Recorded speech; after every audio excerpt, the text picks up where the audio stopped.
फिर आगे बढ़ते हैं बच्चों। अब हम देखने वाले हैं टाइप्स ऑफ इंश्योरेंस। अभी तक हमने प्रिंसिपल देख लिए, ठीक है, पता चल गया आपको प्रिंसिपल्स कौन कौन से होते हैं इंश्योरेंस के अंडर में। अब इसके टाइप्स देख लीजिए।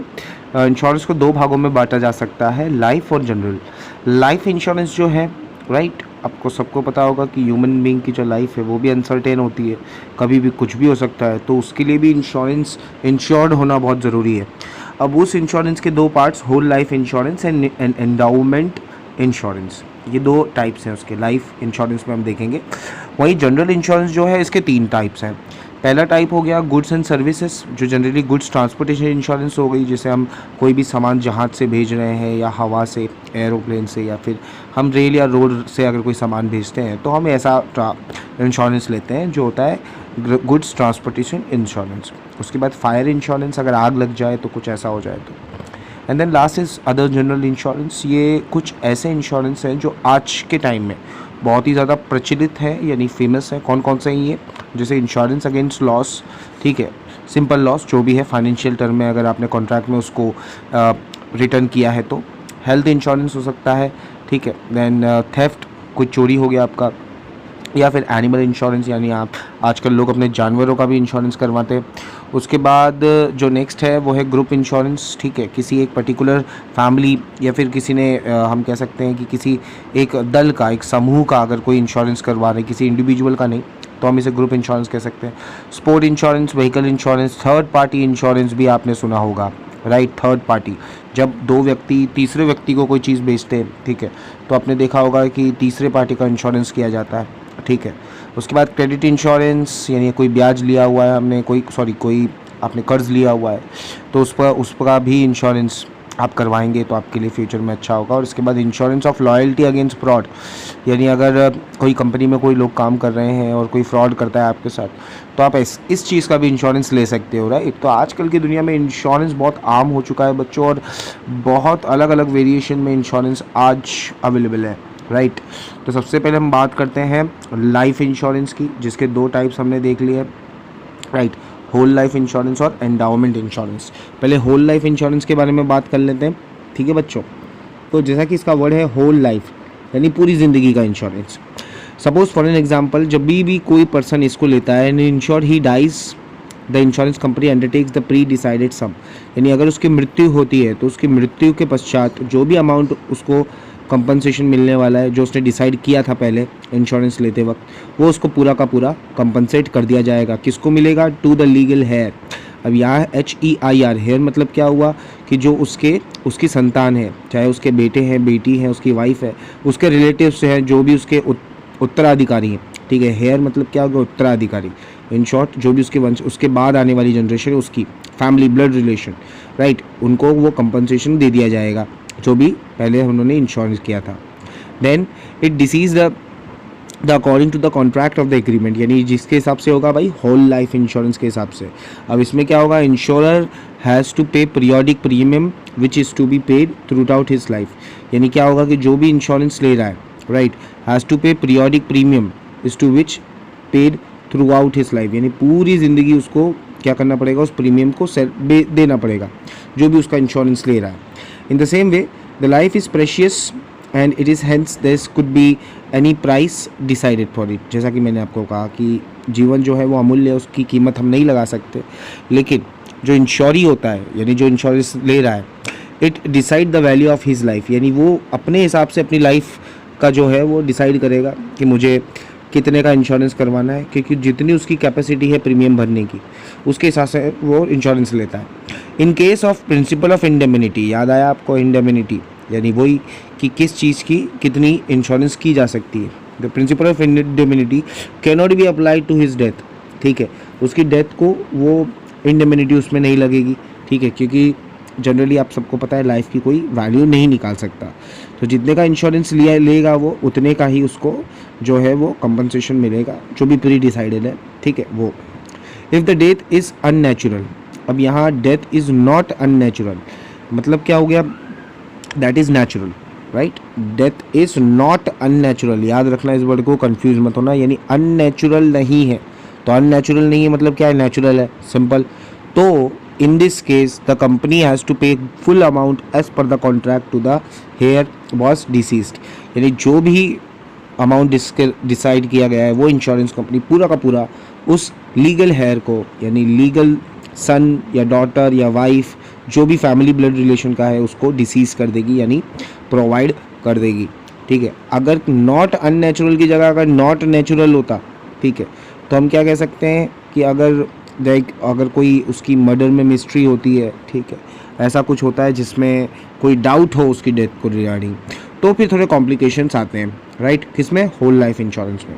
अब हम बात कर रहे हैं एंडाउमेंट इंश्योरेंस की। ये insurance generally it's company a premises to pay the policy amount to the insuree at the end of policy of the spirit to him and the legal head at the event of his death. अब क्या हो गया कि when the insurance company promise, यानी जो भी insurance company है उसने ये प्रॉमिस किया है कि द पॉलिसी, जो भी पॉलिसी में अमाउंट है वो इंश्योरी यानी इंश्योरेंस लेने वाला, the insuree at the end of the policy of period, यानी जब उसका पीरियड ख़त्म होगा तब जो भी अमाउंट है वो उसको दे दी जाएगी, या फिर उसको दे दी जाएगी, या फिर जो भी उसका लीगल हेयर है यानी उसका लीगल ब्लड रिलेटिव है उसको दी जाएगी। In the event of his death it is known as endowment insurance. यानी क्या हुआ कि अगर वो जीवित रहता है अंत तक, तो उसको पूरा जो पॉलिसी है वो उसको ही मिल जाएगी, राइट। और अगर ऐसा नहीं होता है, उसकी डेथ हो जाती है, तो उसके जो भी लीगल हेयर है उसको ये अमाउंट मिल जाएगी। तो इसे हम क्या कहेंगे, एंडाउमेंट इंश्योरेंस। ठीक है बच्चों, अब इसमें क्या होता है कि in returns insuree pays the pre decided amount as a premium and periodically till the duration of policy.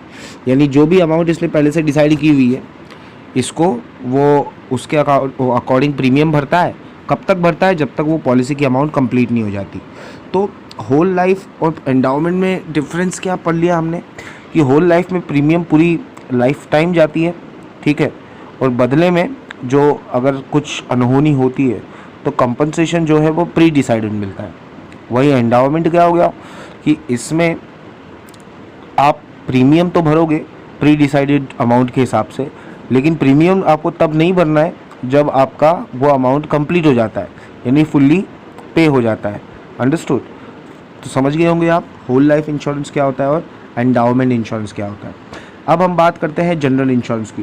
ठीक है बच्चों, तो जनरल इंश्योरेंस जो है इसके जनरली यानी 3 टाइप्स हैं। पहला है गुड्स एंड ट्रांसपोर्ट, दूसरा फायर और तीसरा हमने देखा जनरल इंश्योरेंस।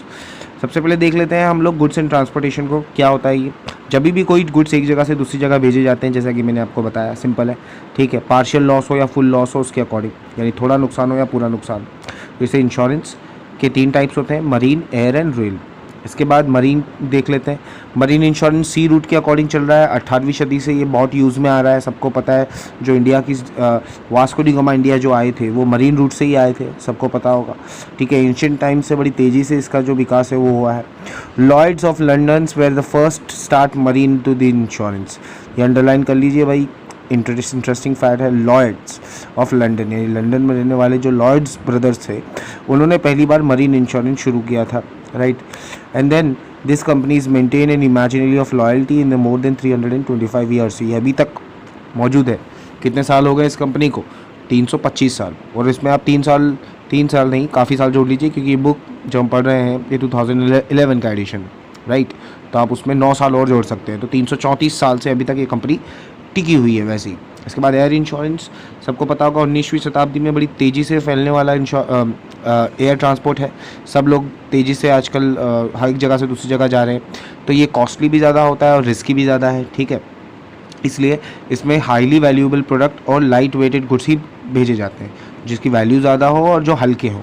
इसका जो प्रीमियम होता है वो इंश्योरेंस कंपनी मरीन से हाई में लेती है, यानी ज़्यादा लेती है। यानी एयर इंश्योरेंस का प्रीमियम ज़्यादा होता है कंपेयर टू मरीन इंश्योरेंस। उसी तरह जो लैंड है वो लैंड ट्रांजिट, इसमें जो होता है वो जनरली हैवी गुड्स, ठीक है, वो भेजे जाते हैं एक जगह से दूसरी जगह। इसमें जो रिस्क है वो क्या है, थेफ्ट है, चोरी, डकैती या फिर कोई डैमेज का प्रोडक्ट का अगर लाने ले जाने में कुछ ऐसा होता है तो आपको इंश्योरेंस मिल सकता है उसका, अगर आप रेल या फिर रोड इंश्योरेंस करवाते हो तो तीनों समझ गए आप, rail, road, air and marine insurance. अब हम देखते हैं फायर इंश्योरेंस।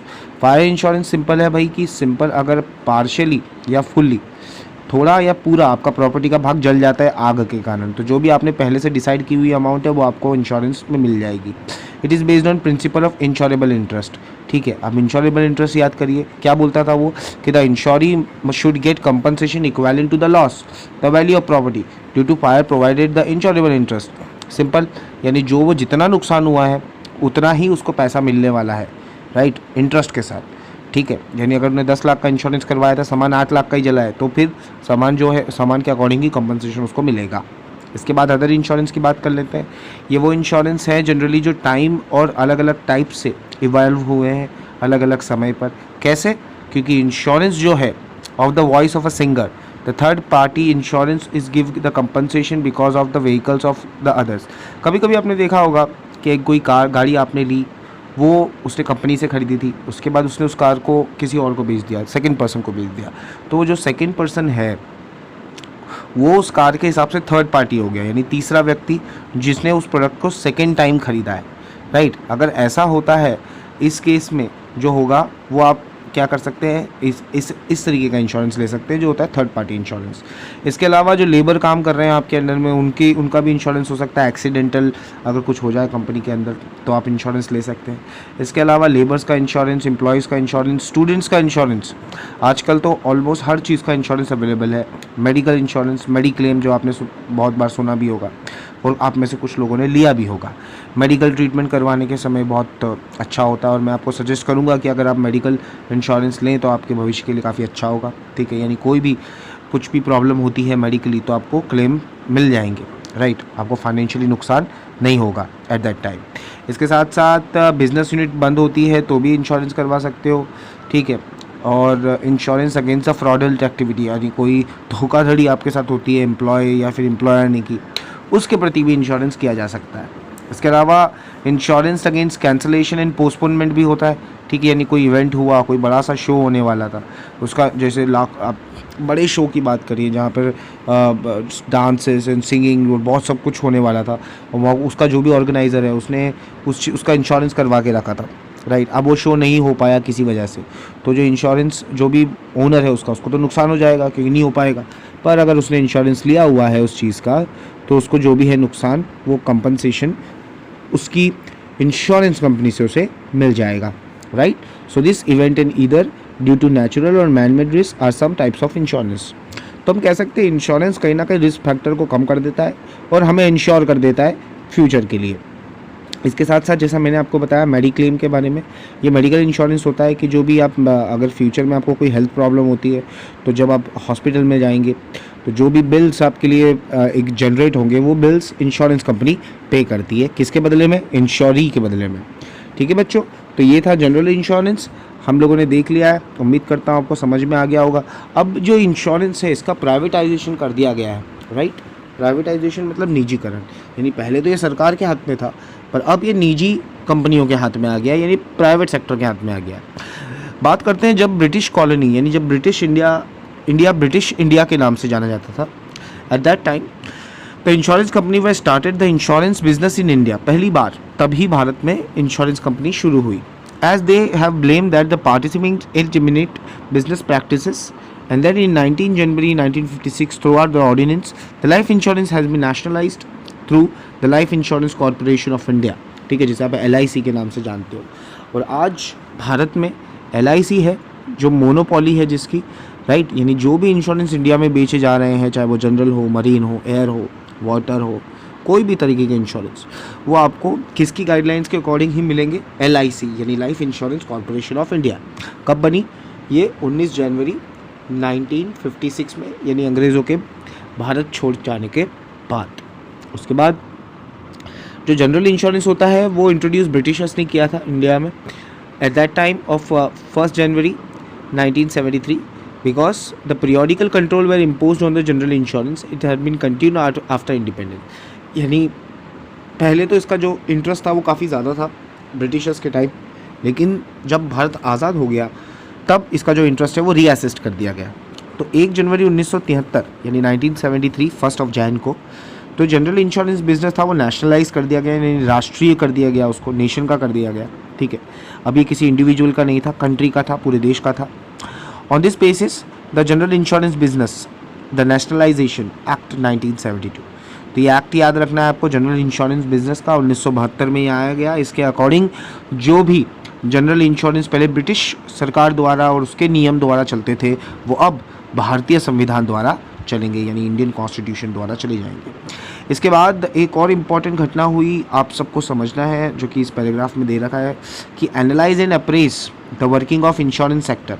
यानी अब कैसे पता चलेगा कि ये जो इंश्योरेंस सेक्टर है ये अच्छे से काम कर रहा है, हमें एनालाइज करना पड़ेगा, और अगर अच्छे से काम कर रहा है तो उसका अप्रेजल करना पड़ेगा, यानी उसे और प्रोत्साहित करना पड़ेगा। सो इस दिशा में अ कमिटी वॉज अपॉइंटेड, एक कमिटी बनाई गई।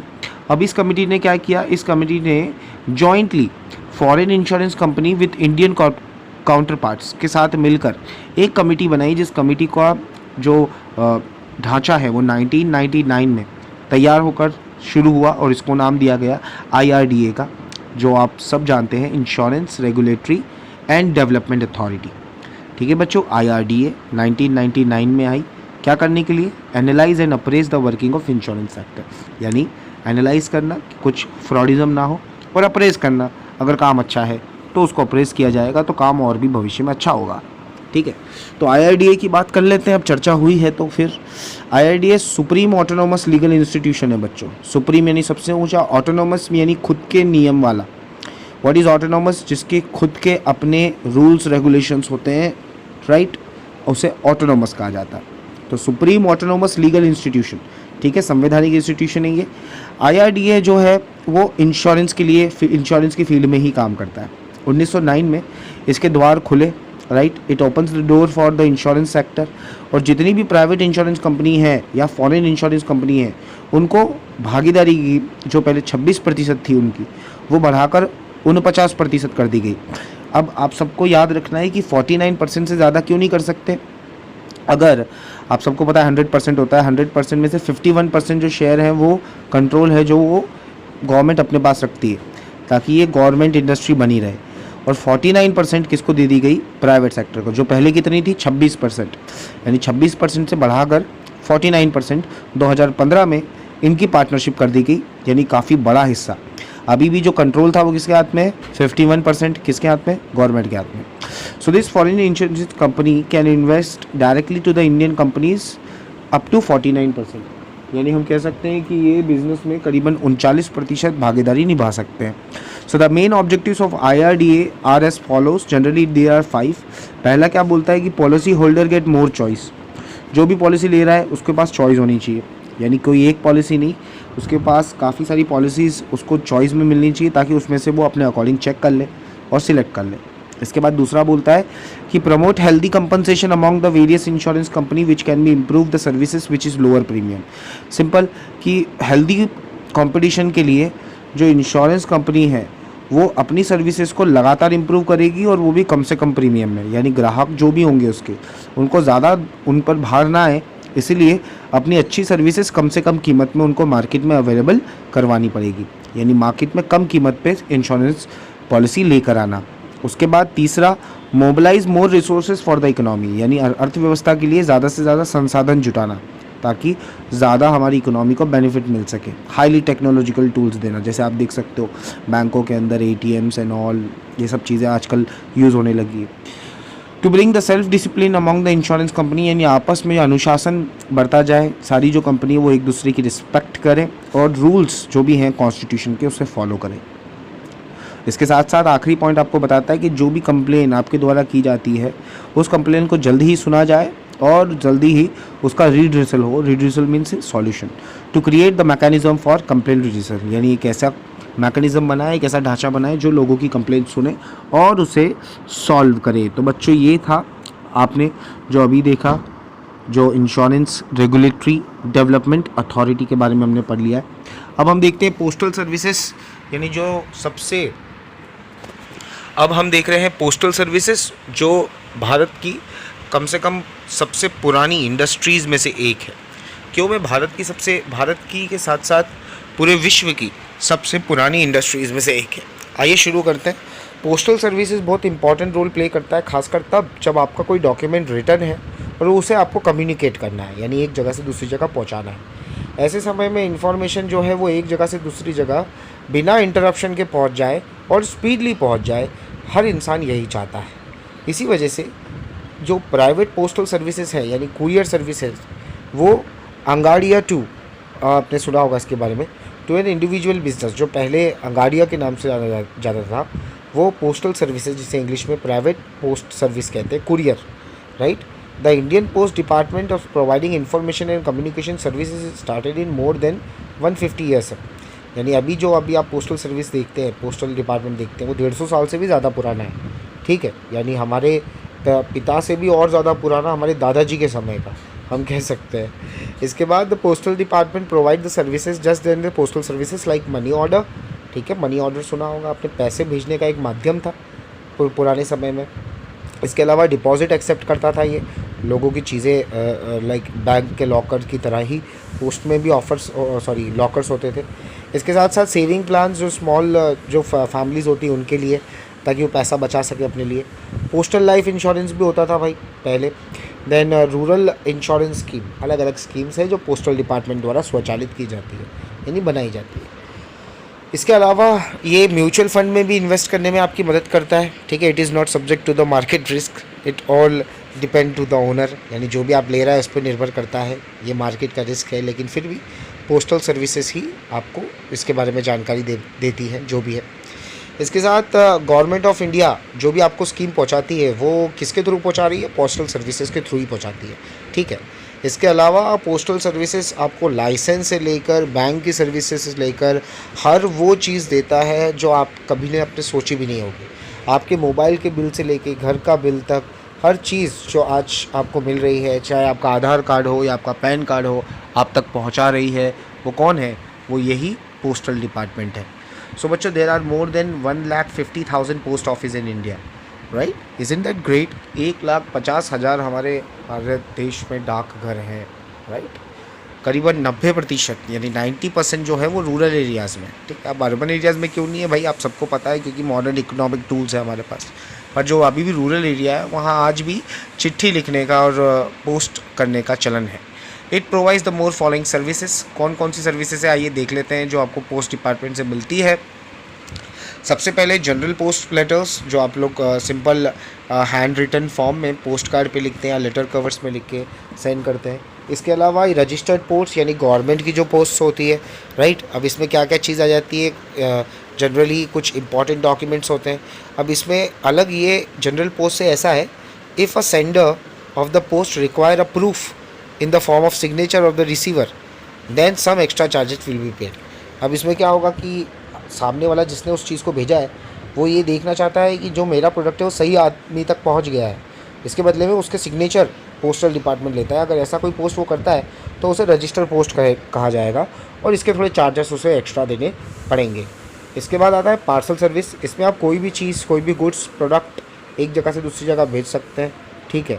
अब बुकिंग जो अमाउंट है, it can be done by the post office only and generally sender of the parcel pays the fees to the office। यानी जो भेज रहा है उसी को पोस्ट ऑफिस में पेमेंट करनी होती है, रिसीवर को नहीं। इसके अलावा VPP, आपने सुना होगा ये VPP, सारे ऑर्डर VPP से भेजे जाएंगे। आपने सुना होगा VPP आपने ऑनलाइन जब मार्केटिंग टीवी पे जो होते हैं एड्स आते हैं, आपने इसमें सुना होगा कि सारे ऑर्डर VPP से भेजे जाएंगे। क्या होता है? Volume payable post. अब इसका मतलब क्या हो गया कि जो भी प्रोड्यूसर है, जो भी सेलर है, वो सबसे पहले आपका ऑर्डर रिसीव करेगा। ऑर्डर रिसीव करेगा मतलब जैसे आप होम शॉप 18 या naptol.com के बारे में आपने सुना होगा, राइट। इनसे अगर आप कोई प्रोडक्ट खरीदते हैं तो पहले आपको ऑर्डर प्लेस करना पड़ेगा थ्रू द टेलीफोनिक कॉन्फ़िगरेशन, या फिर आप ईमेल से भी कर सकते हैं। और उसके बाद आपका जो भी पार्सल है वो पोस्टल डिपार्टमेंट के थ्रू आप तक पहुँचेगा और बदले में जो भी अमाउंट डिसाइड किया गया है वो आपको पे करना पड़ेगा at the time of your delivery, जिसे आप कैश ऑन डिलीवरी भी कहते हो, right. The postal department in which thus it is pass to the sender. और उसके बाद जो भी अमाउंट है जो उसे मिली है पार्सल के द्वारा, वो किसको दे दी जाएगी? उस सेंडर को जिसने ये प्रोडक्ट आपके लिए पोस्टल डिपार्टमेंट के थ्रू भेजा है। इसके बाद अगला आता है बेटा स्पीड पोस्ट। आजकल के समय का सबसे इम्पॉर्टेंट और सबसे कह सकते हैं जानने वाला पोस्ट है ये। बहुत सारे लोग इसके बारे में नहीं जानते होंगे। आज ऐसा प्रावधान है कि 2 या 3 दिनों के अंदर जो भी डॉक्यूमेंट है वो इंडिया के किसी भी कोने में भेजा जा सकता है, इंडिया के किसी भी कोने से, राइट। बहुत कम समय ये लेता है और इसके जो चार्जेस होते हैं वो थोड़ा हाई होते हैं। सिंपल सी बात है कि अगर ये स्पीड पोस्ट है तो इसके चार्जेस भी थोड़े हाई होने वाले हैं। इसके बाद बात कर लेते हैं हम लोग अगले पोस्ट की, वो है एक्सप्रेस पार्सल। अब एक्सप्रेस पार्सल है, this is also available for both individual and business, यानी कोई इंडिविजुअली भी कर सकता है इसको ऑर्डर और बिजनेस यूनिट भी कोई भी कर सकती है। इसमें जो बल्क अमाउंट है, यानी स्पीड पोस्ट में जो था वो था गुड्स था, वो बल्क में नहीं भेजा जा सकता। वहीं एक्सप्रेस पार्सल आप बल्क में भेज सकते हैं, यानी ज़्यादा अमाउंट हो तो आप एक्सप्रेस पार्सल करिए। इसमें क्या होता है कि जो पोस्टल डिपार्टमेंट होता है वो या तो एयर रूट के थ्रू या फिर किसी ऐसे रूट के थ्रू आपका जो भी सामान है वो पहुंचा देता है, राइट। पर इसकी जो फ़ीस है वो स्पीड पोस्ट से ज़्यादा होती है। क्यों? क्योंकि ये ज़्यादातर आपको ज़्यादा बल्क अमाउंट एक जगह से दूसरी जगह भेजने के लिए जाना जाता है। तो एक्सप्रेस पार्सल और स्पीड पोस्ट में मतलब समझ लेना दोनों ही फास्ट हैं, बट एक्सप्रेस के चार्जेस ज़्यादा हैं। क्यों? क्योंकि आप इसमें ज़्यादा अमाउंट भेज सकते हो, ज़्यादा अमाउंट ऑफ गुड्स भेज सकते हो, बल्कि ये इंडिविजुअल और बिज़नेस दोनों के लिए होता है। सेविंग सर्विसेज की बात कर लेते हैं। सेविंग सर्विसेज के हिसाब से आपने सुना होगा बच्चों के गाँव में अलग अलग स्कीम चलती है, सेविंग स्कीम, जहाँ वो लोग रिकरिंग डिपॉजिट, टर्म डिपॉजिट और मंथली इनकम प्लान, जो खासकर सीनियर सिटीजन्स के लिए होते हैं या फिर यंग लोगों के लिए, वो पैसा इन्वेस्ट करते हैं इन सारी स्कीम्स के अंदर, अपने अकाउंट्स में रखते हैं। 15 साल का पब्लिक प्रोविडेंट फंड या फिर 5 से 10 साल का किसान विकास पत्र या फिर सुकन्या समृद्धि अकाउंट, ये सारे वो स्कीमें हैं जो इंडिया द्वारा चलाई गई है, हमारे भारतीय संविधान द्वारा चलाई गई है। और ये जितनी भी स्कीमें हैं, किसान विकास पत्र या फिर सुकन्या समृद्धि, ये सारे अकाउंट हैं जो नन्ही बच्चियों के जन्म पर खोले जाते हैं। तो ये सारे अकाउंट्स जो हैं वो आपको किसके थ्रू मिलते हैं? इसी पोस्टल डिपार्टमेंट के through. Just like bank, post office is also having account, it can be also open with a chequebook is given and now there is a facility of ATM card too. यानी आजकल के post office हमारे भारत के इतने advanced हैं कि वो बिल्कुल बैंक की तरह चलते हैं, जो एक चेकबुक से भी खोले जा सकते हैं और आजकल हम ये ATM कार्ड सुविधा भी उपलब्ध करवा रहे हैं। इज़न्ट दैट ग्रेट कि हमारे पोस्टल सर्विसेज कितने ज़्यादा हाईटेक होते जा रहे हैं। अब हम बात करने वाले हैं डिपॉजिट्स की, जिसमें 2 डिपॉजिट्स के बारे में हम बात करेंगे, recurring deposits and term deposit. Recurring deposit क्या होता है बच्चों? पहले ये देख लो कि generally according to this scheme जो भी अकाउंट होल्डर है उसको जो भी अमाउंट उसने पहले से डिसाइड कर रखी है वो पे करनी पड़ेगी, ठीक है। कब? Before the pre decided date to the post office, यानी पहले जो डिसाइड कर रखी है, जैसे 5 तारीख डिसाइड कर रखी है हर महीने की, उस 5 तारीख से पहले अकाउंट होल्डर को पोस्ट ऑफिस में अपने जो भी अमाउंट उसने डिसाइड कर रखी है डिपॉजिट करने की एज अ सेविंग के लिए जाके कर देगा। एंड ऑफ एवरी 5 ईयर, यानी हर 5 साल के बाद जब उसका मैच्योरिटी हो जाती है, मैच्योरिटी मतलब जो पैसा उसने जमा करके रखा है इन 5 सालों में, उसका इंटरेस्ट के साथ वो पैसे उसको वापस मिल जाते हैं। यानी 5 साल का ब्याज प्लस जो भी अमाउंट उसने इतने 5 सालों में जमा कर रखी है उस डिपॉजिट उस पोस्ट ऑफिस में, वो उसको ब्याज के साथ यानी इंटरेस्ट के साथ मिल जाएगी, यानी उसका भी फ़ायदा, उसका भी इसलिए इसे रिकरिंग डिपॉजिट कहा जाता है, जो हर 5 साल के लिए एक्सटेंड हो जाता है, ठीक है बच्चों। उसके बाद टर्म डिपॉजिट, जैसे रिकरिंग में 5 साल की बात हो रही थी, टर्म में हम ईयर की बात करते हैं, 1 साल, 2 साल, 3 साल या 5 साल, फॉर 200 रुपीज़ और इट्स मल्टीपल, यानी 200 रुपये के हिसाब से और 200 रुपये के मल्टीपल्स के हिसाब से ये टर्म्स डिवाइड कर सकते हैं। ये 3 महीने से शुरू किए जा सकते हैं और ये साल भर, 2 साल, 3 साल, 5 साल, यानी अकॉर्डिंग टू देयर कन्वीनियंस वो ऐसे डिपॉजिट्स कर सकते हैं। यानी रिकरिंग डिपॉजिट में मेच्योरिटी में 5 साल लगते हैं, बट टर्म डिपॉजिट में जो भी आप पोस्ट ऑफिस में डिपॉजिट कर रहे हो अपने अकॉर्डिंग टाइम लिमिट आप ले सकते हो। And this account can be transferred from one post office to another and such amount can be closed any time before the maturity period, यानी बिफोर मैच्योरिटी पीरियड कभी भी ये बंद किया जा सकता है, ठीक है। इसका रिकरिंग से काफ़ी डिफरेंस है। इसके बाद हम देख लेते हैं NSC यानी नेशनल सेविंग स्कीम या फिर नेशनल सेविंग सर्टिफिकेट। क्या होता है ये NSC? It invest will have to purchase from the post office, यानी कोई भी इन्वेस्टमेंट अगर आपको करना है कोई स्कीम में, जैसे रोड बन रहे हैं, ब्रिजेस बन रहे हैं, हॉस्पिटल बन रहे हैं, नेशनल स्कीम्स जो बन रही हैं, ठीक है, उसके अगले अंदर अगर आप इन्वेस्ट करते हो 5 या 10 साल के लिए, राइट, तो उसके बदले में आपको इंटरेस्ट मिलता है, क्योंकि 5-10 साल के बाद जब वो प्रोजेक्ट बनकर तैयार हो जाएगा और जब वो प्रोजेक्ट एज एन टैक्स के थ्रू पैसा आने शुरू होगा तो आपको भी आपका जो कट है वो मिलेगा। यानी एक तरीके से आप इन्वेस्ट करिए पैसा 5 से 10 साल किसी भी नेशनल स्कीम में, आपको बदले में उस उतने समय का पूरा इंटरेस्ट बैंक द्वारा, पोस्ट ऑफिस द्वारा प्राप्त होगा। इसके बाद किसान विकास पत्र KVP, ये जनरली आपने देखा होगा 8 ईयर्स और 4 मंथ के लिए मिलता है, यानी 100 महीनों के लिए। ये एक ऐसा पत्र है जिससे जो भी किसान है वो मेच्योरिटी डेट तक क्लेम कर सकते हैं, जो भी उन्हें चाहिए एग्रीकल्चर के लिए, पैसा चाहिए या फिर कोई टूल्स चाहिए, वो इस पोस्ट ऑफिस से डिमांड कर सकते हैं। यानी अगर आपके पास KVP है तो 100 मंथ्स तक आप गवर्नमेंट से हेल्प ले सकते हो in the field of agriculture. यानी KVP फार्मर्स के लिए कह सकते हैं बहुत ही हेल्पफुल होता है और इससे उन्हें गवर्नमेंट का सपोर्ट भी मिलता है। इसके अलावा PPF यानी पब्लिक प्रोविडेंट फंड। ये क्या होता है बच्चों? पब्लिक प्रोविडेंट फंड जो होता है जनरली ये 15 साल के लिए खोला जाता है। ये अकाउंट होता है, ये मिनिमम अमाउंट से खुलता है, ठीक है। जनरली इसकी जो अमाउंट होती है वो 500 पर एनम होती है, पूरे साल की 500 रुपये। और 15 साल के बाद उसके जो भी रूल्स हैं उसके अकॉर्डिंग जो भी ये ड्यूरेशन है, that account can be extended to 5 years every time, यानी हर 5 साल बढ़ जाता है आगे, ठीक है। This account can be closed before 15 years. ये 15 साल पहले क्लोज नहीं किया जा सकता, right. It can not be close before 15 year. लेकिन जैसे ही 15 ईयर्स पूरे होते हैं, the money deposited in this account can be exempted in the income tax calculation and in this event the death of the account holder the amount will be given as nominated. यानी जो भी उसका संतान है, उसके boy या फिर girl, उसकी डॉटर या सन है, उसको उन 15 सालों के बाद उसका PPF का पैसा मिल जाएगा, जो कि होती है पब्लिक प्रोविडेंट फंड। जनरली ये गवर्नमेंट के जो एम्प्लॉयज़ होते हैं उनको मिलता है, ठीक है। अब हम बात कर रहे हैं पोस्टल इंश्योरेंस की। ये इंडिपेंडेंस के टाइम से चल रहा है, एट द प्रायर इंडिपेंडेंस के भी पहले से। ये वेलफेयर स्कीम है बच्चों, जनरली पोस्टल ऑफिस द्वारा चलाई गई है। इसमें क्या होता है, जितने भी एम्प्लॉयज़ होते हैं सेंट्रल गवर्नमेंट या स्टेट गवर्नमेंट के या सेमी गवर्नमेंट के, वो सारे पोस्टल इंश्योरेंस लेते हैं। इसमें generally different types of policies होती हैं पोस्टल इंश्योरेंस की। इसके कुछ फ़ीचर्स हम लोग देखने वाले हैं इसमें। सबसे अच्छा इसका फ़ीचर ये है कि लोएस्ट प्रीमियम पे मिलता है और मैक्सिमम बोनस पे, यानी आपको भरना कम EMI पड़ेगी अमाउंट, और इसके बदले में जो बोनस मिलेगा वो काफ़ी ज़्यादा होगा, राइट।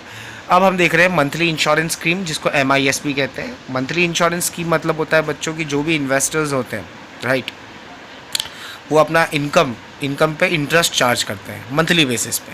यानी आपके बिजनेस में अगर कोई इन्वेस्टर ने पैसे लगाए हुए हैं, it require the interest of income on the monthly basis. Under this scheme individual and joint account can be open, यानी आप अकेले भी इस MIS का हिस्सा बन सकते हो या फिर जॉइंट अकाउंट किसी और के साथ भी, ठीक है। यानी आप है, आपके फादर और आप भी खोल सकते हो, right. And this account can be open in period of 5 year. कितने समय के लिए खुलता है? 5 साल के लिए। As per the requirement this account can be transferred from one post office to another. In need of depositor can withdraw the money can be certain terms and the condition after 1 year। यानी 1 साल के बाद कभी भी, 1 साल के बाद और 5 साल से पहले कभी भी अगर आप चाहो तो इस डिपॉजिट स्कीम को तोड़ सकते हो और अपना पैसा जितना भी जमा किया है वो निकाल सकते हो। इसके बाद मनी ऑर्डर सिंपल है, sending of money from one place to another place with the exemption of charges include in post office. यानी थोड़ा सा पोस्ट ऑफिस का चार्ज देना पड़ता है और मनी जो है वो एक जगह से दूसरी जगह भेजा जा सकता है। कि एग्जांपल यहाँ पर दिया हुआ है आपको IMO की तरफ से। IMO आपने सुना होगा, इंस्टेंट मनी ऑर्डर, ठीक है। Post office, Indian post office द्वारा ये चलाया गया है। ये एक ऑनलाइन टेक्नोलॉजी, एक ऑनलाइन ऐप है, ठीक है, IMO।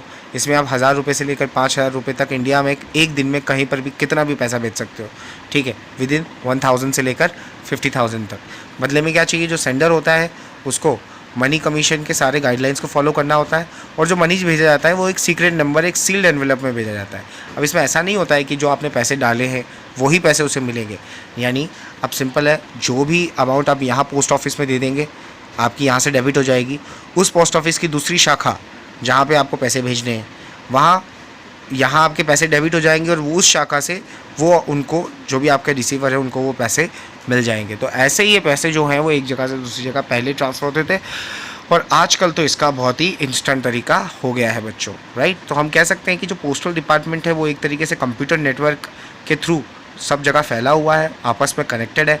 तो हम इंडिया में एक जगह बैठकर IMO के थ्रू, ई मनी ऑर्डर के थ्रू कहीं पर भी 1 रुपये से लेकर 5,000 रुपये तक का पैसा कहीं पर भी भेज सकते हैं, बशर्ते हमें उसका पूरा नाम, एड्रेस, पिन कोड सब कुछ पता होना चाहिए, और जो 24 घंटे के अंदर जो है वो पैसा डिलीवर हो जाएगा, राइट। तो ये एक बहुत ही अच्छी फैसिलिटी है। इसके साथ साथ इसके बदले में जो मनी होता है उसके प्रूफ ID कार्ड के हिसाब से किया जाता है, ठीक है। जो भी सेंडर होगा वो अपना आई कार्ड इस पर प्रोवाइड करता है, और जो रिसीवर होता है वो भी अपनी आई कार्ड डिटेल्स इसमें देता है।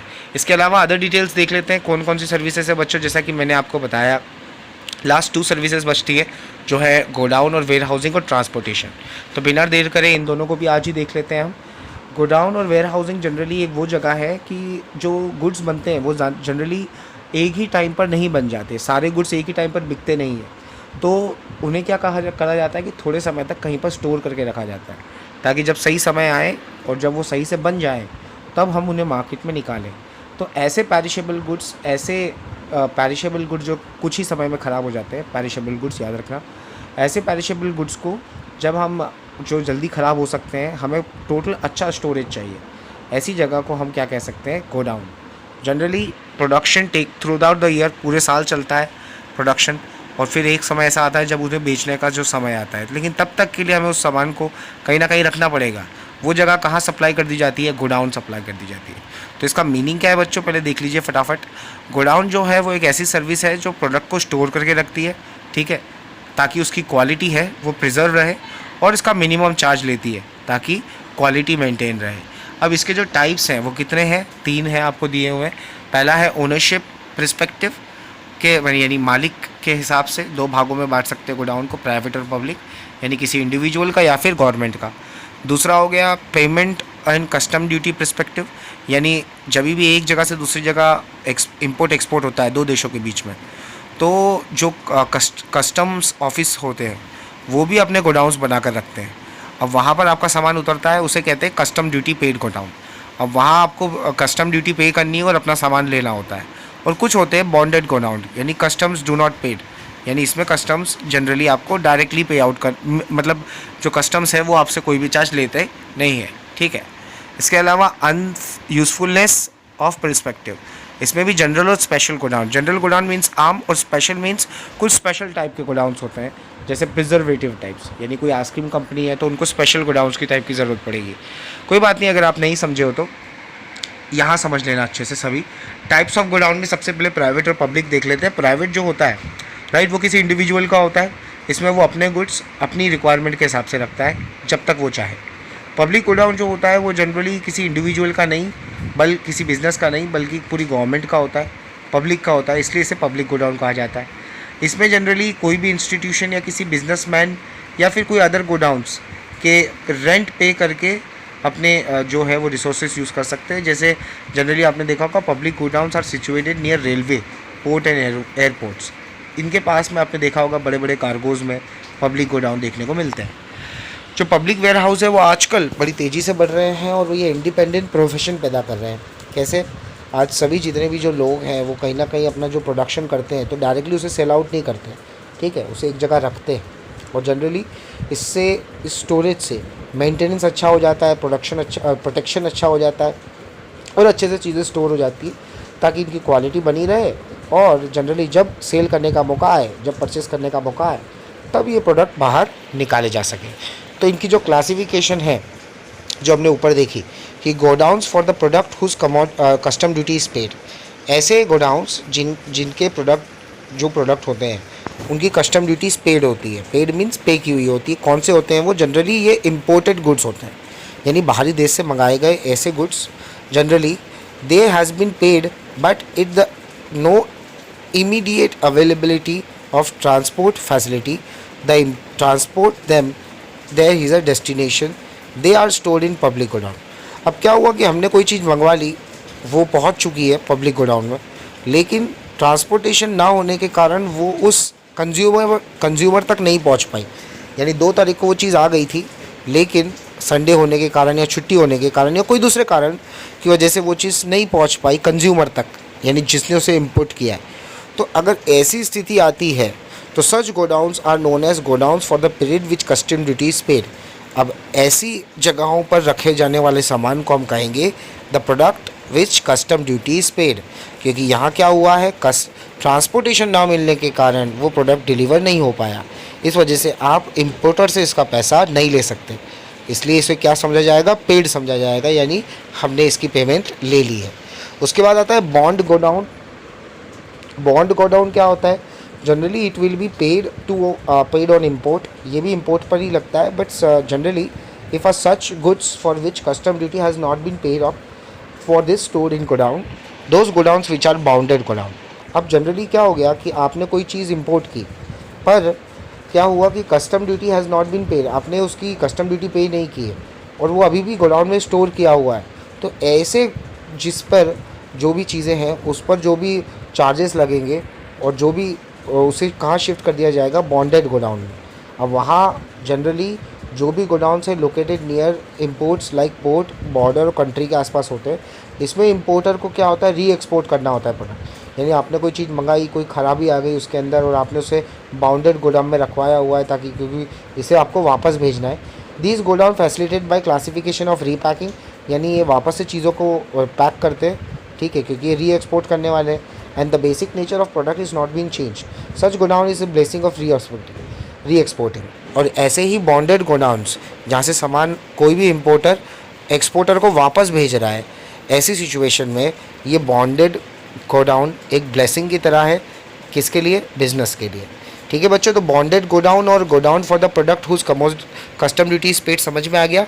Custom duty is paid means कि ट्रांसपोर्टेशन नहीं मिला, इसलिए हम उसे इम्पोर्टर तक नहीं बेच पाए, यानी देश के अंदर सामान आ गया है पर आपके घर तक वो चीज़ नहीं पहुंची है, आपको कोई भी कस्टम ड्यूटी पे नहीं करनी पड़ेगी। लेकिन अगर आपके प्रोडक्ट में कोई खामी है और आप उसे वापस भेजना चाहते हैं तो आप उसे कहाँ शिफ्ट करवा लोगे, बॉन्डेड गोडाउन में, जहाँ पर वापस से वो पैक हो जाएगा और वापस से भेज दिया जाएगा, आपको कुछ चार्जेस इस पे देने होते हैं। ठीक है बच्चों, अब हम बात कर लेते हैं जनरल गोडाउन्स की, जो यूज़फुलनेस ऑफ पर्सपेक्टिव में है। जनरल गोडाउन्स का मतलब होता है ये स्पेशल होते हैं, स्पेसिफिक मेंटेन करते हैं। फॉर एग्जांपल ये ऐसे जनरल जो different shape, size, weight, volume, nature या फिर किसी भी अलग अलग तरीके के प्रोडक्ट को अपने वहाँ रख लेते हैं, ऐसे गोडाउन जो किसी के लिए भी यूज़ है। इसके बाद स्पेसिफिक गोडाउन्स, ये कुछ स्पेसिफाइड चीज़ों के लिए होते हैं, जैसे explosive, crackers, poisonous chemical, cooking gas, petrol, ये सब क्या है आपको पता होगा, सेंसिटिव चीज़ें हैं, तो इनके लिए स्पेशल टाइप ऑफ गोडाउन्स की ज़रूरत होती है, राइट। इन्हें क्या कहा जाता है, स्पेसिफिक गोडाउन्स। इसमें पेरिशेबल आइटम्स तो हैं ही, fruits, milk, vegetable, cold storage, ये सब इसके अंदर आ जाएगा, राइट। ये थोड़े एक्सपेंसिव होते हैं, यानी थोड़े महंगे होते हैं, किससे, जी हाँ, जनरल गोडाउन से। उसके बाद ट्रांसपोर्टेशन सर्विस, इसका मीनिंग देख लेते हैं बच्चों, ये आखिरी टॉपिक है, राइट। आज का लेक्चर काफ़ी लंबा हो गया, आई कैन अंडरस्टैंड, बट जैसा कि आपको पता है कि आपकी एग्ज़ाम है तो हमें चैप्टर कंप्लीट करना बहुत ज़रूरी है, तो अच्छे से पढ़ लीजिए। मीनिंग भी इसका देख लेते हैं। ट्रांसपोर्टेशन सर्विसेज, एक जगह से दूसरी जगह गुड्स, पीपल या फिर किसी भी चीज़ को आदान प्रदान करना, means moving from one place to another place. Shifting of peoples और goods is known as transportation. Transportation generally animals का पहले के ज़माने में व्हीकल्स के थ्रू होता था, सबको पता होगा, एनिमल व्हीकल्स पे हम लोग चलते थे एक जगह से दूसरी जगह, पर समय बदला है दोस्तों, अब हवा के द्वारा, पानी के द्वारा, रोड के द्वारा जगहें निकल चुकी है, रास्ते निकल चुके हैं और वो रास्तों पर ट्रांसपोर्टेशन सर्विस भी बड़ी तेज़ी से दौड़ रही है। टाइप्स कितने हैं इसके, ह्यूमन, एनिमल, एयर, समझ गए। तो ह्यूमन ओरिएंटेड क्या हो गया कि even today the human operated transportation is the main transit of the eco friendly. अब इसमें क्या हो गया, पेडल रिक्शा आपने देखी होगी, ह्यूमन ओरिएंटेड ऑपरेटेड। उसके अलावा आपने देखा होगा पहले तो जो लोग थे वो ऐसे खींच कर भागते थे, पैडल रिक्शा, राइट। साइकिल होती है आगे छोटी सी, तो ये एक ह्यूमन ऑपरेटेड है, ठीक है, mode of transportation. Animal operated भी होता है, बैलगाड़ी आपने देखी होगी, बुलक कार्ट, हॉर्स कार्ट, ठीक है, टांगा जिसको बोलते हैं। एयरवेज सबको पता है, right. Generally long distance travel करना हो, स्पीडी डिस्टेंस ट्रैवल करना हो तो ये एयरवेज सबसे बेस्ट चीज़ है। शॉर्ट डिस्टेंस के generally less quantity of few peoples, at the same time the runway is not available of the hostile regions, helicopter service should be route. ऐसा होता है तो भाई हम हेलीकॉप्टर भी यूज़ कर सकते हैं कभी कभी, राइट, जहाँ रनवेज आपको अवेलेबल नहीं हो। लैंड ट्रांसपोर्ट की बात करें तो सबसे मेन रीज़न है रेलवे। भारत में विश्व का चौथा सबसे बड़ा रेलवे नेटवर्क है बच्चों, तो ये एक जनरल नॉलेज है, अब याद रखना है इसको। रेलवे चौथा सबसे बड़ा सिस्टम भारत में है, यहाँ पे डीजल और इलेक्ट्रिसिटी इंजन दोनों चलते हैं। भारत अभी विश्व में तेज़ी से ग्रो कर रहा है रेलवे सेक्टर में। इसमें चाहे cable, gravitational force, magnetic force, काफ़ी सारी चीज़ों का वर्णन होता है। सीएनजी से भी चलने वाले आजकल रियल इंजन, रेलवे इंजन जो है वो बन रहे हैं जो इको फ्रेंडली है। रेलवे की सबसे ख़ास बात ये है बच्चों कि ये एक जगह से दूसरी जगह बल्क में चीज़ें ले जा सकती हैं और बल्क में चीज़ें ले जाने के साथ साथ सेफ़ मोडम भी है, ठीक है। तो हम कह सकते हैं कि रेलवे जो है, जो आप सबने पढ़ा होगा 9th स्टैंडर्ड में, ठीक है, कि ब्रिटिशर्स द्वारा लाई गई, लेकिन ये ब्रिटिशर्स द्वारा दिया गया सबसे अच्छा तोहफ़ा इंडिया के लिए माना जाएगा, जो इंडिया ने आगे जाके बहुत इम्प्रूव किया जिस चीज़ में। एंड देन रोडवेज, सबको पता होगा, आप खुद इसका एक्सपीरियंस करते हैं। एक जगह से दूसरी जगह जाने के लिए डायरेक्शन, स्पीड और टाइम ट्रैवल करने के लिए आपको इसकी ज़रूरत पड़ती है।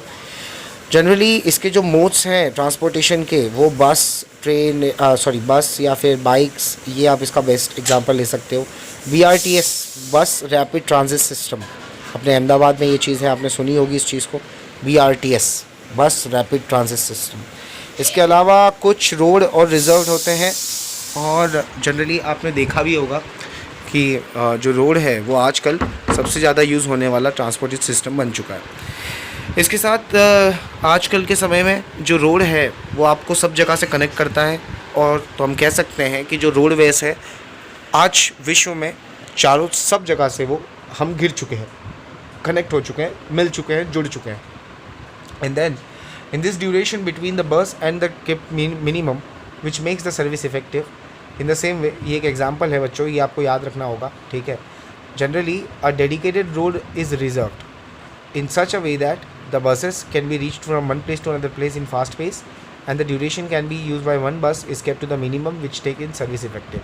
BRTS आपने देखा होगा, एक दो रोड के बीच में चलने वाली ऐसी बस है, इनको स्पेशल रोड मिलता है ताकि एक जगह से दूसरी जगह ये फास्ट पहुंच सके, ठीक है, और जो जर्नी का टाइम है वो कम से कम हो, राइट, तो सर्विस इफेक्टिव रह सके। गुजरात में ये सर्विस है अहमदाबाद, सूरत और राजकोट में, ठीक है। BRTS देखा ही होगा आपने, ठीक है, रोड के बीच में चलती है ये बस, स्पेशल रोड होता है इनके लिए।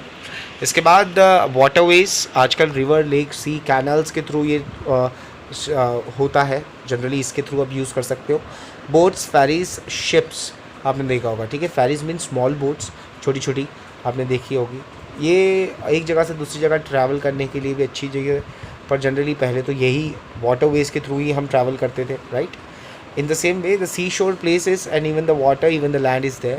The hovercraft, which is used for the use of giant and his speed fan. आपने सुना होगा hovercraft को, ठीक है। बड़े बड़े शिप्स होते हैं, बड़े बड़े, या फिर आपने जो giant शिप्स होते हैं, वो इन्हीं छोटे छोटे hovercraft से किनारों तक लाए जाते हैं, ठीक है, खींच कर लाए जाते हैं। And these big dams had been constructed in the water and many available for the distant places through the canals. यानी कैनाल्स से ही हम बड़े बड़े जो डैम्स है वो बना पाते हैं। उसी तरह कैनाल है, ये भी वाटरवेज की तरह यूज़ हो रही है आजकल। फॉरेन ट्रेड है जो वाटरवेज से बड़ा डेवलप हुआ है बच्चों, यानी भविष्य में जो आज जितना भी डेवलपमेंट आज हम देख रहे हैं वो कहीं ना कहीं फॉरेन ट्रेड का वाटरवेज से ही है, राइट, शिप से ही है। Compare to the other mode of transportation, waterways जो थोड़ा स्लो ज़रूर है, लेकिन बल्क में ले जाने में सबसे ज़्यादा इफेक्टिव है। यानी ह्यूज क्वान्टिटी में अगर कोई गुड्स ले जाना है तो बेस्ट वे कौन सा है? Waterway. In this compare to the airways, the waterways is cheaper for the transportation on the continent to other continent, यानी एक महाद्वीप से दूसरे महाद्वीप जाने के लिए एयरवेज से अच्छा वाटरवेज है, चीपर है, हाँ, बस थोड़ा स्लो हो जाता है बस, but it takes more time as I told you. At near by the coastal areas ferry service has provide very profitably, right. यानी क्या होगा, आपने देखा होगा फेरी सर्विसेज क्या होगा, क्रेन सर्विसेज आपने देखी होगी, बड़ी बड़ी फेरी सर्विस क्या हो गया, क्रेन सर्विसेज आपने देखी होगी बहुत बड़ी बड़ी, राइट। ये आपको जनरली टापुओं पर देखने मिलेगी, जो किनारे होते हैं वहाँ पर ये सामान उठाना चढ़ाना, ये सर्विसेज भी देखने को मिल जाती है। तो वाटरवेज भी एक इम्पॉर्टेंट है ट्रांसपोर्टेशन के लिए। और इसके बाद last but not the least, transit through the pipeline. Pipeline के थ्रू जनरली आपको गैशियस प्रोडक्ट भेजे जाते हैं, ठीक है, जिसमें water, waste fluid, petroleum, natural gas एक जगह से दूसरी जगह ट्रांसपोर्ट करने में काम आती है, राइट। इसके कुछ एग्जांपल हैं, जैसे हजीरा का जो कि गुजरात में है, ये transporting gas from one place to another, देखा होगा आपने हजीरा पोर्ट। मध्य प्रदेश, उत्तर प्रदेश तक ये ट्रांसपोर्ट करता है। ऑयल, पेट्रोल है जो ये पाइपलाइन के थ्रू असम, बिहार, गुजरात, उत्तर प्रदेश और हरियाणा तक कनेक्टेड है, ठीक है। यानी इन्हीं पाइपलाइंस के थ्रू आप तक जो गैस है और जो पेट्रोल है, जो नेचुरल गैस है, और ये जो फ्लूइड, वेस्ट फ्लूइड है, वो आपके घर से ट्रांजिट अलग जगह हो जाता है। तो बच्चों हम लोगों ने ये देखा, ये 6 डिफरेंट वेज थे, ठीक है, जिसमें हमने शुरुआत की थी सबसे पहले human oriented, then animal oriented, airways, land route, फिर हमने देखे railways, roadways, waterways and then transit through pipeline. ठीक है बच्चों, तो हमने अभी तक इस चैप्टर में क्या क्या चीज़ें पढ़नी है एक बार देख लेते हैं फटाफट रिवीजन करके। इंश्योरेंस का मीनिंग देख लिया था हमने, क्या होता है इंश्योरेंस का मीनिंग, कोई भी एग्रीमेंट जो इंश्योरी और इंश्योरर, इंश्योरी मीन्स इंश्योरेंस लेने वाला और इंश्योरर मीन्स इंश्योरेंस देने वाला, दोनों के बीच में जो भी प्री डिसाइडेड यानी पहले से डिसाइड किया हुआ है, कैलकुलेट किया हुआ है, वो कॉन्ट्रैक्ट के हिसाब से होगा। यानी जो इंश्योरी है, ठीक है, यानी जो इंश्योरेंस ले रहा है वो प्रीमियम भरेगा जब तक डिसाइड किया गया है, और इंश्योरर है वो अगर कोई रिस्क होता है यानी कोई प्रॉब्लम होती है, कोई अनफॉर्चुनेट होता है फ्यूचर, तो हम उसको कंपनसेट करेंगे। इंश्योरर जो होगा वो कंपनसेट करेगा, यानी उसके बदले में उससे पैसे मुहैया करवाएगा, देगा। उसके बाद हमने 4 प्रिंसिपल देख लिए। Principle of utmost good faith, यानी आपस में विश्वास बनाए रखना दोनों पार्टी का आपस में। प्रिंसिपल ऑफ इंडेमनिटी, यानी चीज़ का मूल्य कितना, वैल्यू किस चीज़ पर होगा, ये प्रिंसिपल ऑफ इंडेमनिटी बताएगा। प्रिंसिपल ऑफ इंश्योरेबल इंटरेस्ट, यानी जो भी है आप हमारे पास जमा कर रहे हैं, इंश्योरेंस कंपनी में आप पैसा जमा कर रहे हैं, वो एक टाइम के बाद विद इंटरेस्ट या तो आपको या तो आपकी संतान को, आपकी जनरेशन आने नेक्स्ट जनरेशन को मिल जाएगा। पॉइंट 4 प्रिंसिपल ऑफ सब्रोगेशन, यानी ये सिर्फ लाइफ इंश्योरेंस पर ये 2 हैं, यानी सेकंड और फोर्थ बिल्कुल लागू नहीं होते। सब्रोगेशन मतलब क्या होता है कि अगर प्रोडक्ट डैमेज हो गया, कम्प्लीटली लॉस्ट हो गया है, तो आपको कंपनसेशन पूरा मिल जाएगा और बदले में जो भी डैमेज प्रोडक्ट है वो कंपनी को चला जाएगा। तो ये 2 यानी सेकंड और फोर्थ लाइफ इंश्योरेंस में एप्लीकेबल नहीं है, और 1 to 4 सारे इंश्योरेंस में एप्लीकेबल है। ठीक है बच्चों, टाइप्स इसके देख लिए। लाइफ इंश्योरेंस के भी 2 टाइप हैं, होल लाइफ और एंडाउमेंट। होल लाइफ क्या हो गया कि पूरे जीवन प्रीमियम भरना है और लास्ट में आपको इंश्योरेंस मिलेगा, जो भी आपने उसका कंपनसेशन तय किया होगा। एंडाउमेंट में आप डिसाइड करेंगे कि कितने का इंश्योरेंस आप लेते हैं और उतना ही प्रीमियम आप भरेंगे। जनरल इंश्योरेंस में हमने देखा ट्रांजिट इंश्योरेंस, ठीक है, एक जगह से दूसरी जगह ले जाने के लिए, इसमें मरीन, एयर और रोड फायर देखा हमने। फिर फायर इंश्योरेंस देखा, थेफ्ट, रॉबरी जैसा। अदर इंश्योरेंस भी देखा। फिर IRDA के बारे में पढ़ा हम लोगों ने, क्या होता है ये, कैसे इंडिया में इंश्योरेंस को प्राइवेटाइज कर दिया गया। फिर हमने पोस्टल सर्विसेज के बारे में देखा, different types of postal services, जैसे जनरल पोस्ट लेटर जिसमें सिंपल लेटर होते हैं, रजिस्टर्ड पोस्ट जो थोड़े कॉन्फिडेंशियल होते हैं, पार्सल सर्विसेज होती हैं, पेएबल पोस्ट होते हैं, स्पीड पोस्ट यानी फास्ट पोस्ट भेजने के लिए, एक्सप्रेस पार्सल यानी अगर बल्क में भेजना है तो, saving services, schemes, recurring deposits, term deposits, NSC national saving schemes, किसान विकास पत्रक या फिर PPF, ये सब वो स्कीम्स हैं जो गवर्नमेंट दे रही है। किसको दे रही है? गवर्नमेंट एम्प्लॉयज़ को। इसके साथ साथ पोस्टल इंश्योरेंस, MIS यानी monthly income scheme, money order, money order, ये सब वो सर्विसेज हैं जो पोस्टल डिपार्टमेंट द्वारा हमें मिलती है। ठीक है बच्चों। फिर गोडाउन का मीनिंग देख लिया है, कैसी जगह, a place where you can store your goods and goods to keep for the future, भविष्य में बचाए रखने के लिए आप किसी जगह पर कुछ चीज़ स्टोर करके रखते हो तो वो गोडाउन है। गोडाउन और वेयर हाउसिंग एक ही चीज़ है, राइट। बेसिक ऑफ ओनरशिप देखा, private public, private means individual, public means government. Private में इंडिविजुअल अपने हिसाब से सामान रख सकता है, पब्लिक में आप किसी भी मतलब आप पब्लिक से में गवर्नमेंट की परमिशन से आप अपना सामान वहाँ रख सकते हो। Based on payment of custom duties में भी 2 देख लिए, एक हो गया कस्टम ड्यूटी पेड गोडाउन, दूसरा बॉन्डेड गोडाउन।